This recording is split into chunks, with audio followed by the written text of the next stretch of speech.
Hello students, welcome to RT academy. आज का session जो है that is to understand about the dispersion fine article in the article of the refraction in the prisms which is a sub topic of the ray optics.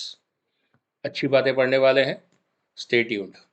So dispersion के बारे में वैसे सबको पता होता है। इनफैक्ट अगर हम प्रिज्म्स का डिस्कशन शुरू करते हैं तो फर्स्ट इंप्रेशन जो दिमाग में किसी स्टूडेंट के आता है that is about the spectrum of colours. और प्रिज्म वो स्पेक्ट्रम ऑफ कलर्स एक वाइट लाइट से ऑब्टेन कर लेता है, क्योंकि जो प्रिज्म है it acts as a dispersive media. मतलब अगर हम मानते हैं कि ग्लास एक ग्लास का प्रिज्म है, so glass for the white beam of light behaves as a dispersive media, और इस वजह से डिस्पर्शन शुरू हो पाता है।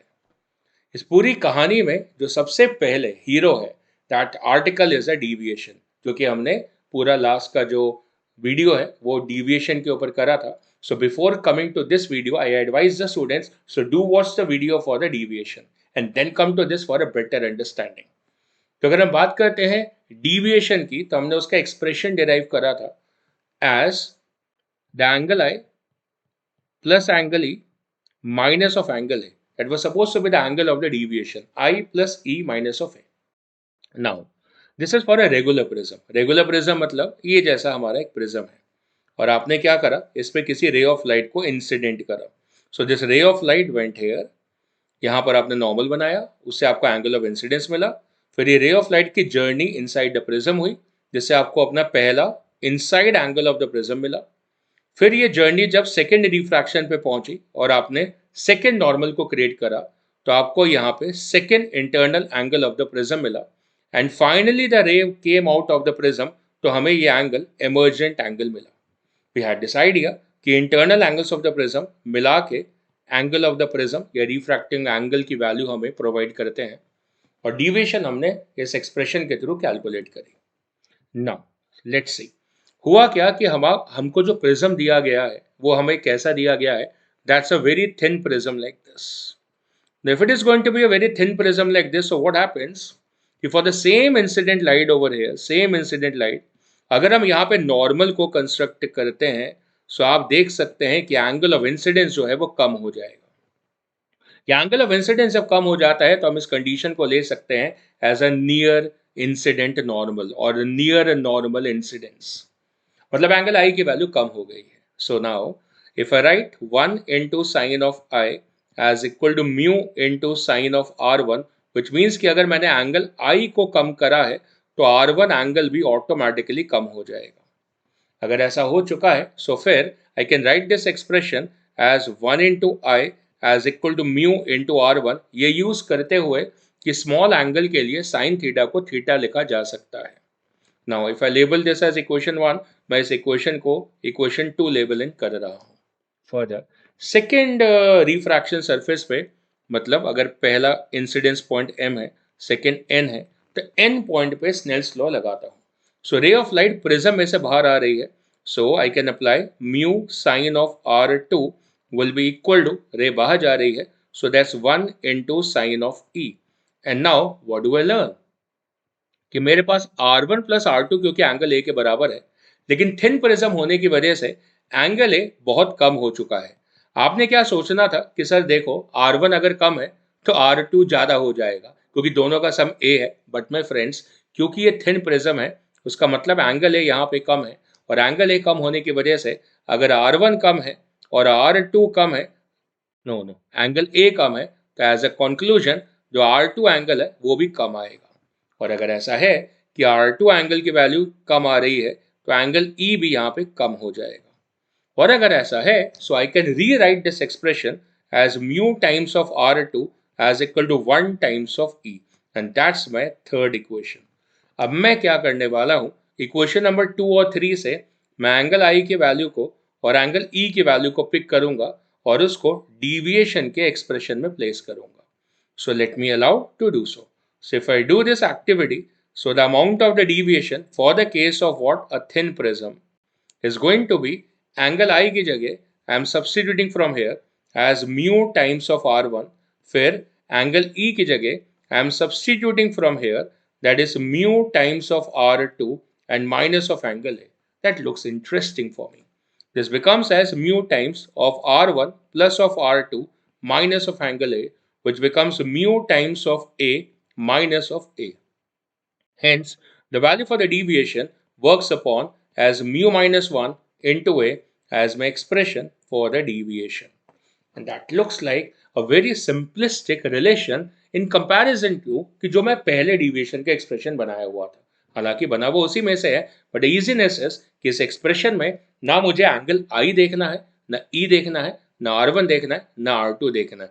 Just if I have the value for the angle of the prism or the refractive index, I am good to go. But a caution क्या है कि देखो, अगर आपका एंगल यहाँ पे 30 डिग्री दिया हुआ है तो फिर आप ये फॉर्मूला नहीं लगा सकते हैं. तब आपको रेगुलर फॉर्मूला ही लगाना पड़ेगा, मतलब आपको I प्लस ई माइनस ए ही लगाना पड़ेगा. ये तब लगेगा जब एंगल ए कम है, कम मतलब 1 डिग्री, 2 डिग्री, 3 डिग्री, 0.5 डिग्री, मतलब लगभग 5 डिग्री तक, 5 से 6 डिग्री तक आपको क्वेश्चंस ऐसे मिल जाएंगे जब आप इस पर्टिकुलर एक्सप्रेशन को लगा सकते हैं. अब यहाँ से जितनी आगे का हमारी कहानी है वो आपकी थिन प्रिज्म पे चलने वाली है. So let's now move on to the article of the dispersion. Dispersion is following the article of the deviation. कैसे, बात को समझते हैं. डिस्पर्शन होने के लिए जो लेंस एज अ मीडियम है वो डिस्पर्सिव होना चाहिए. So the prime article becomes as a dispersive medium. Dispersive medium वो होता है जिसके अंदर जब रे ऑफ लाइट आती है तो अंदर जो कंपोनेंट वेवलेंथ्स है उनकी स्पीड उनकी वेवलेंथ के हिसाब से डिसाइड होती है. मतलब अगर मैं violet, indigo, blue, yellow, orange, red इन कलर्स की बात करूं तो इनकी वेवलेंथ डिफरेंट है, तो इनसाइड द लेंस मीडियम इनकी जो स्पीड होगी वो भी डिफरेंट हो जाएगी. इसका मतलब जो स्पीड है in the dispersive medium starts depending upon the wavelength, which means the dV upon d lambda as a term is unequal to 0. That's a one kind of an explanation जिससे जितनी भी raise है, constituent colours हैं, वो कोई faster हो जाता है, कोई स्लोअर हो जाता है, तो हम समझ सकते हैं कि वो अलग अलग दिखने शुरू हो जाएंगे. There is another convenient explanation, और वो कैसे आ रही है, जैसे through the root of deviation. अगर हम बात करते हैं the expression of the deviation through a thin prism, so that's mu minus 1 into A, that's the expression for the deviation.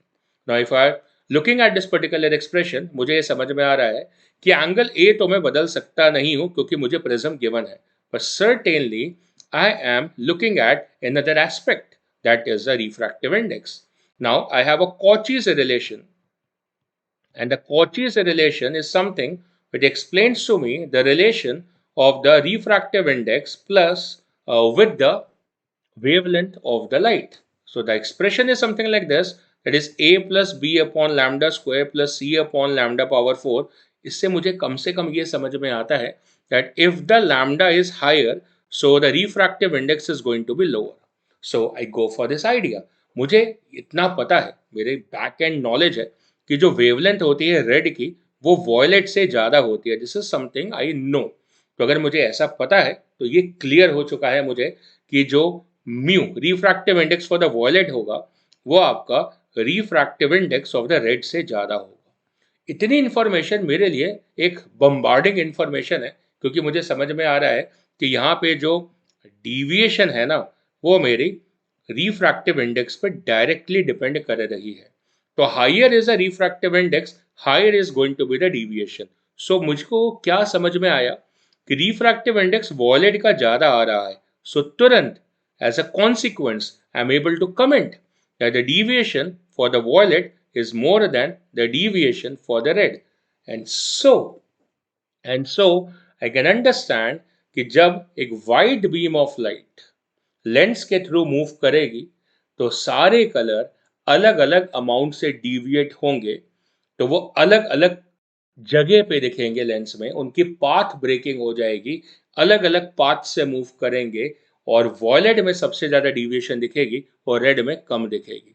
So let's have a view of this idea कि होने क्या वाला है, and let's now have a measure of dispersion. तो measure of dispersion हम measure करते हैं through a term angular dispersion, और angular dispersion को हम theta term से use कर लेंगे. Now what is an idea? You can see first of all what is happening. You are able to see from this particular diagram कि एक white light जो है क्या है, ये पॉलीक्रोमेटिक लाइट बोल सकते हो, that is a light of many colours, ये simple white light, when it went through the lens it actually got the spectrum of colours. तो ये आपके स्पेक्ट्रम ऑफ कलर्स बन चुके हैं, पर देखना है कि कौन सा कलर कहाँ पर है।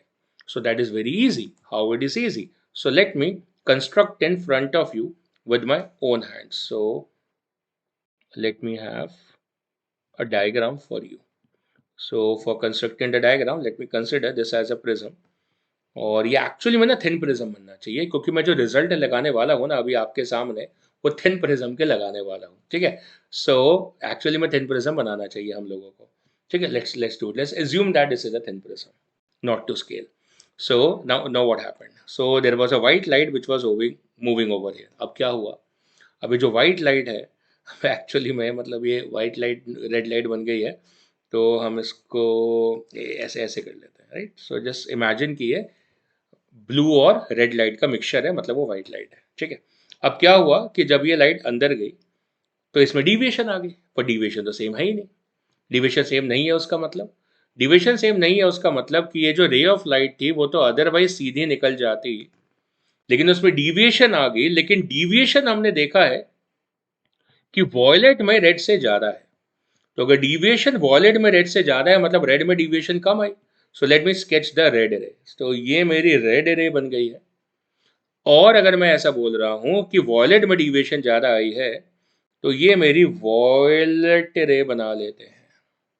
क्या बना लेते हैं? वॉयलेट रे बना लेते हैं, या फिर इसको मैं एज अ ब्लू से डिनोट कर लेता हूं। सो ये ऐसे बन गई, like this. So I am able to understand. अच्छा, आगे भी होने वाला है, मतलब यहाँ पर पहुँचने के बाद में फर्दर भी होने वाला है। तो फर्दर जो रेड लाइट है वो ऐसे मूव कर गई, और जो ये मेरी वॉलेट है, ये जो ब्लू लाइट है, वो इधर मूव कर गई, and then this can be obtained on the screen. So what I am able to see is कि जो डिविएशन है वो रेड में ज़्यादा आ रही है। तो अगर मैं स्क्रीन के ऊपर स्पेक्ट्रम को ऑब्टेन करूंगा तो ऊपर मुझे रेड इमेज मिलेगी और नीचे मुझे वॉलेट इमेज मिलने वाली है। Further, if I just try to actually extend this backward, मतलब इस रे ऑफ लाइट को देखो यहाँ पे ले गया मैं, अच्छा, और ये ब्लू वाली को भी मैं पीछे ले गया। So it just feels like कि यहाँ से जो स्पेक्ट्रम है इसकी एक पूरी विड्थ आ रही है, इसकी एक पूरी विड्थ सी बन रही है, और ये जो पूरी विड्थ है ना, वो सारी की सारी जो विड्थ है वो इस पार्ट में ऐसे दिख रही है। दिस इज अ विड्थ, ये ऐसे लग रहा है। That's a width of this particular spectrum. इसका मतलब अगर मैं इसको ध्यान से देखूं तो मैं बोल सकता हूं कि ये डिविएशन रेड कलर में थी और ये डिविएशन वॉयलेट कलर में थी। इसका मतलब ये जो एंगल है, दिस इज द एंगल, जितने एंगल पे ये पूरी बीम डिस्पर्स हुई हुई है, मतलब स्पेक्ट्रम पूरा बना हुआ है, तो इस एंगल को मैं यहाँ पे थीटा इंट्रोड्यूस कर लेता हूं, जिसको मैं एंगल ऑफ डिस्पर्शन बोल रहा हूं। And to my easiness, which I can see is ये जो एंगल है, this is simply as equal to the deviation in the violet minus the deviation in the red. That's too simple over there. और deviation का expression क्या है? So deviation in the violet is mu violet minus 1 into A, and the deviation in the red is equal to mu red minus 1 into A. So when I'm looking at expression for the dispersion, कौन सा dispersion? Angular dispersion. अगर आप linear dispersion देखना चाहते हैं तो वो ये बनेगा. This is going to be your linear width of the dispersion delta y. अभी मैंने theta निकाल रहा हूँ. So then I'm checking the value for the theta. So theta from here is equal to deviation in violet place करते हैं, mu violet minus 1 into A, and minus of deviation in the red. So that is mu red minus 1 into A. If I actually minus करूं, so A वाली term cancel हो जाएगी, minus A plus of A, and you get this as mu violet minus mu red into A. That's simple. अच्छा, एक बात समझानी है, इसमें जो ये वाली टर्म है ना, डेरिवेशन तो हो गई, मुझे डिस्पर्शन का फॉर्मूला मिल गया, पर ये वाली जो टर्म है ना, ये वाली, ये हमेशा पॉजिटिव होती है। अब ये हमेशा पॉजिटिव क्यों है? Because the fact remains the same. Fact is what? कि mu for the violet is more than mu for the red. अब ये फैक्ट कहाँ से आया है? क्योंकि wavelength of the red is always more than the wavelength of the violet, which means this term mu v minus mu r will always remain positive. So what I'm trying to tell to you, मैं आपको ये बताना चाहता हूँ कि ये जो angle a है ना, it can be actually treated positive or negative. Now what's that fun point कि कभी ये पर्टिकुलर एंगल पॉजिटिव होगा और कभी ये पर्टिकुलर एंगल नेगेटिव होगा.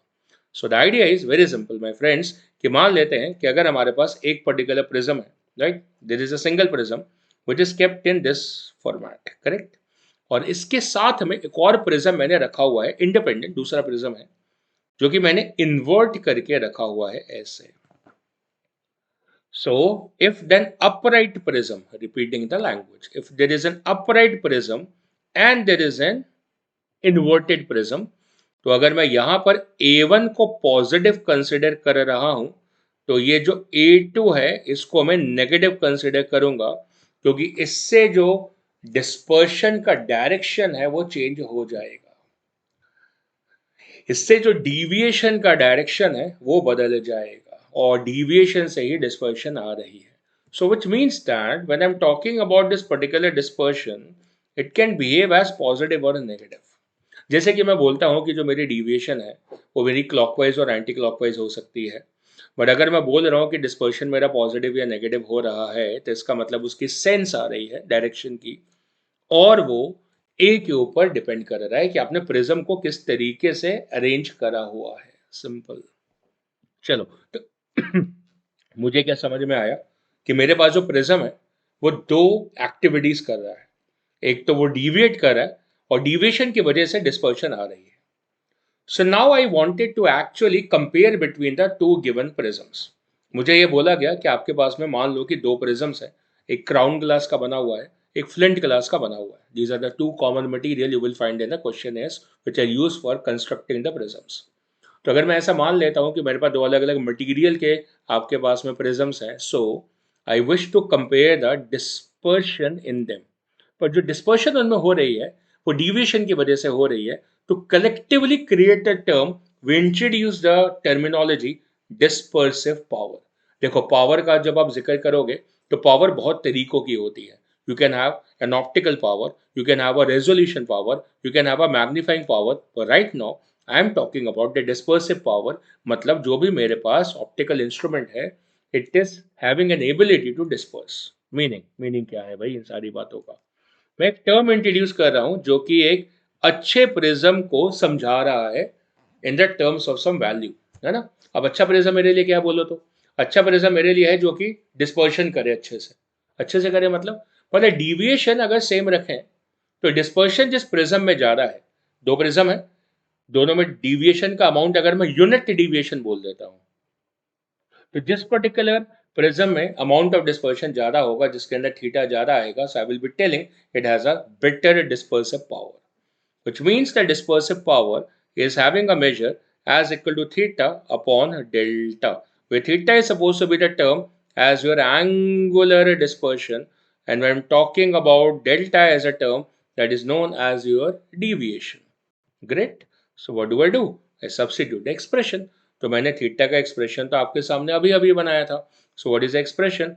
The theta is as mu violet minus mu red and into a, and if I'm writing the deviation that's equal to mu minus 1 into a. Great.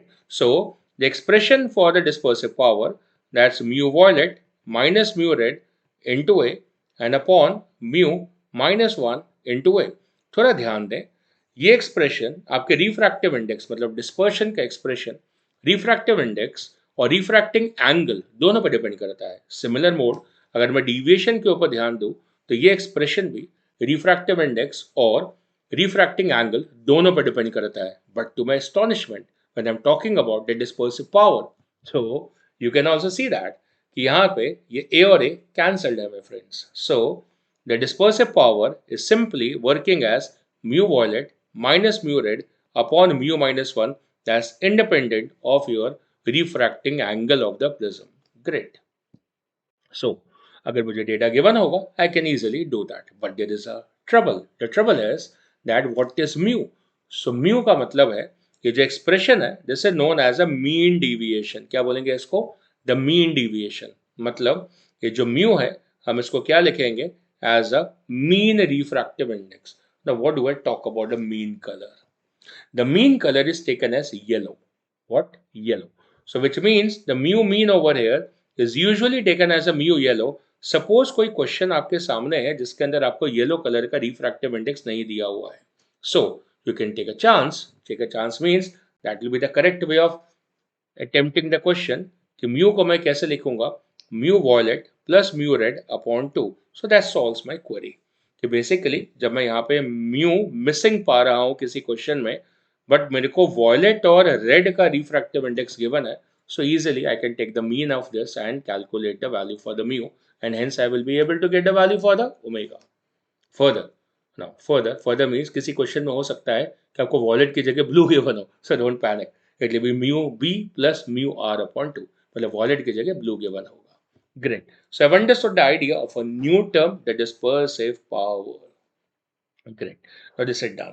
अब मुझे क्या समझ में आ रहा है? मुझे क्या समझ में आ रहा है कि मेरा जो लेंस है वो दो हरकतें एक साथ करता है. It can deviate and disperse. पर समवन टोल्ड मी मेरे को ना डिस्पर्शन चाहिए लेकिन डिविएशन नहीं चाहिए. सो मैं single prism will always deviate and disperse if it is a dispersive medium.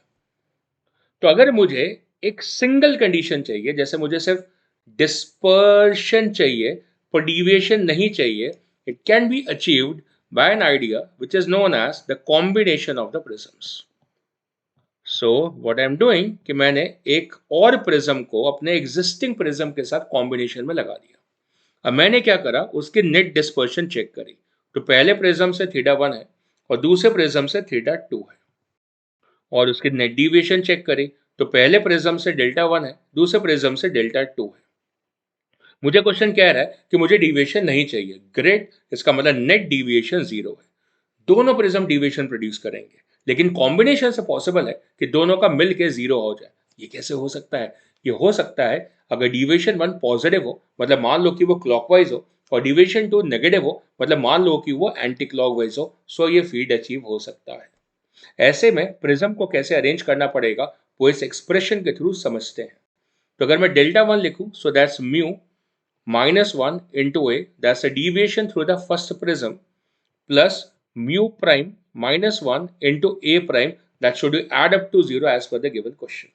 Now from here, the mu prime -1 into a prime should be minus of mu -1 into a. इससे मुझे क्या समझ में आता है that a prime is going to be as minus of mu -1 upon mu prime -1 into a. To my knowledge, मुझे इतना पता है कि ये वाली टर्म पॉजिटिव होगी क्योंकि म्यू या म्यू प्राइम 1 से ज़्यादा ही होगा. और अगर एंगल ए पॉजिटिव है, सो जो ए प्राइम है it is going to be coming as negative. इसका मतलब अगर ए पॉजिटिव आ रहा है तो ए प्राइम नेगेटिव आ रहा है. इसका मतलब जब आप प्रिज्म को लगा रहे हैं कॉम्बिनेशन में, तो आपको ध्यान रखना है कि पहला प्रिज्म अगर आपने अपराइट लगाया है तो सेकेंड प्रिज्म आपने उसके रिस्पेक्ट में इन्वर्टेड प्लेस करा है. So that's your A and that's your A prime. और उसका नतीजा क्या है आप ऊपर वाले डायग्राम में देख सकते हैं कि आपकी जो वाइट लाइट है इसमें डिस्पर्शन तो हुआ है. आप देख सकते हैं कि आपकी रेड बीम है या आपकी वॉयलेट बीम है, तो आपको यहाँ पे पूरा स्पेक्ट्रम मिल रहा है, मतलब डिस्पर्शन हो रहा है कि θ1 प्लस θ2 अनइक्वल टू 0 है. लेकिन अगर आप देखें तो डीविएशन आपकी जो है वो 0 हो गई है. कि अगर आप यहाँ पे मीन लाइट को देखें, ये आपकी मीन लाइट है. मीन का मतलब येलो कलर होता है, तो आप येलो कलर बना सकते हैं.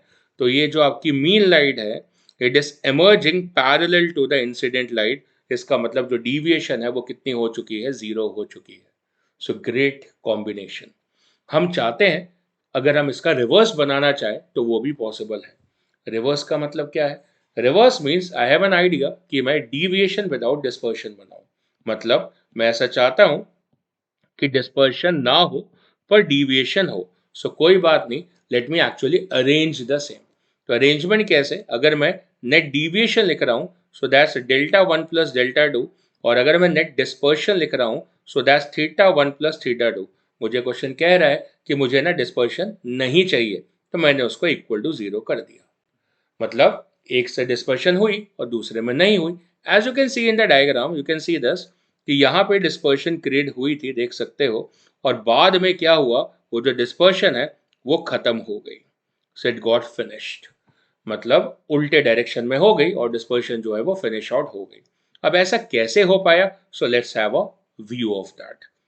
अगर मैं θ1 लिखता हूँ तो that's mu wallet minus mu red into A, and plus अगर मैं सेकेंड के लिए डिस्पर्शन लिख रहा हूँ तो that's mu wallet prime minus mu red prime and into a prime, that becomes equal to 0. So I'm very happy with the relation, and more happiness comes in the next step when I'm able to write this as mu violet prime minus mu red prime into a prime, that's equal to minus of mu violet minus mu red into a.